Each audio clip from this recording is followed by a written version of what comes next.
আসছো তুমি? তুই আমার সাথে দেখা করতে কেন আসছস? হ্যাঁ, কি ব্যাপার, তুমি এইভাবে কথা বলতেছো কেন? এতদিন যে তুই বিদেশ ছিলি আমার সাথে কোনো যোগাযোগ রাখছস? আজকে আমি ওই কথাগুলো বলার জন্য আসছি। দেখো, বিদেশের বাড়িতে আমি একটা ঝামেলার মধ্যে ছিলাম। তুমি একটা জিনিস চিন্তা করো, আমি বিদেশে যাওয়ার পরে 2-3 মাস তোমার সাথে যোগাযোগ করছি না, রেগুলার যোগাযোগ হয়েছে তো আমাদের। তোর এই আজবের নাটক শোনার মতো সময় আমার কাছে নাই। আর ভালো কথা, তুই বিদেশ থেকে আসছস, আমার সাথে দেখা করতে আসছস, তো খালি হাতে আসছস কেন? কই আমার জন্য কিছু আনস নাই?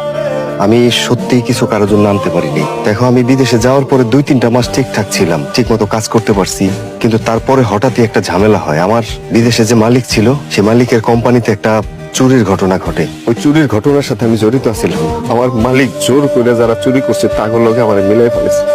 আমার আঁকামাটা পর্যন্ত করে দেয় নাই। আমি অনেকবার কইছি যে মালিক আমার আঁকামাটা করে দেয় নাই। এরপরে আমার জেলে পাঠাই দিছে।